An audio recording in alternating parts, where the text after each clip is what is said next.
Olá pessoal, bom dia! Estamos aqui com a psicóloga Ana Heller, ela que vai falar hoje com a gente sobre filhos sem limites. Esse foi um tema levantado pelo Marcelo Matheus, o técnico da França, na questão do momento da entrevista em que os comerciais estão com os pais e com os filhos. E nesse caso é o filho que não quer estudar inglês. Então é isso que a Ana vai conversar com a gente um pouquinho agora. Bom dia, Ana, obrigada pela presença. Bom dia, Maria, obrigada a você.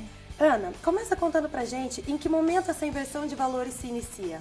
Então, no século passado, a gente tinha professores, pais, que puniam severamente seus alunos, seus filhos. A partir dos anos 50, a gente teve uma reversão desses valores, onde houve uma flexibilização de regras com relação à educação. Então, esses pais eles passaram a usar o diálogo como fonte de educação, mas com isso também eles pararam de ser educadores e começaram a ser amigos dos filhos, o que gerou grandes consequências. Entendi. Mas e dentro de casa mesmo, Ana? Quando que isso começa, né? A gente pode dizer que existe uma idade em que o filho começa a mandar no pai?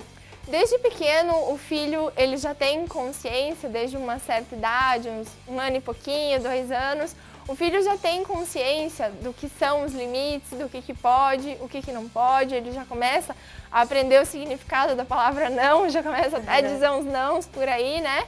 E é muito importante esse limite, né? A criança entender que tem um limite até onde ela pode ir, um limite onde ela não pode ir, e o limite deve ser sempre consistente, ou seja, ele deve ser sempre cumprido. Determinado comportamento não pode, então não pode. Não é um dia pode, outro dia não pode. E a que se deve essa omissão dos pais, né? Os pais deixarem os filhos tomarem as decisões? Então, a gente não pode generalizar, né?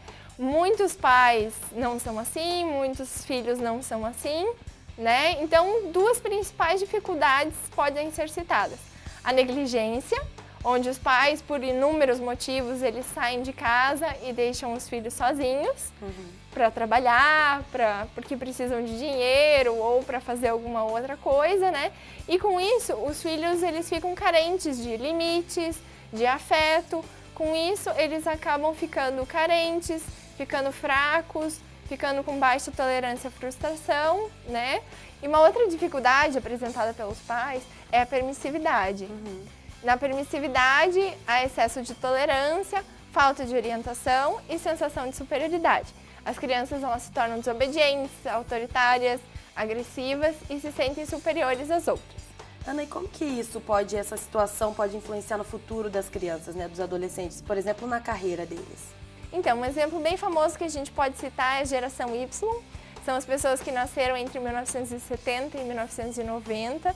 São pessoas que nasceram numa época de avanço tecnológico, de prosperidade econômica.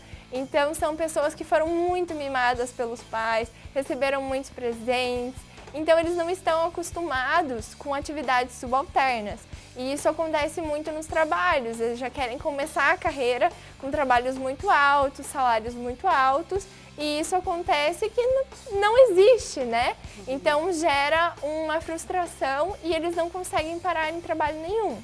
Ana, e uma vez vivida essa situação, tem como revertê-la? Então, eu sempre digo que os limites são a estrutura e a base de uma casa. Sem a base, a casa cai, né? Então, limites, eles servem para organização, para direção, para dar uma ordem para casa, para a família. Então, esses limites devem ser bem estabelecidos desde pequenos, assim como o afeto. Então, os pais, a característica principal deles é que eles devem ser participativos. Eles não podem ser participativos a ponto de invadir a privacidade dos filhos. Eles têm que ser participativos, monitorar, saber o que está acontecendo, mas sem invadir. Os pais devem estar envolvidos com os filhos, mostrar afeto, orientar, ter paciência, ensinar a empatia e ser modelos. Ana, então pra gente finalizar, né, pra trazer isso pra nossa realidade aqui, no caso da entrevista em que está o comercial, o filho e os pais, o que o comercial ele pode tentar fazer ali no caso dos pais quererem fazer a matrícula e o filho não querer estudar inglês?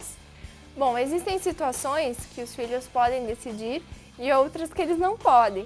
Um exemplo é o filho quer deixar o cabelo crescer, né? Isso não vai influenciar no futuro dele, é uma decisão que ele pode tomar sozinho.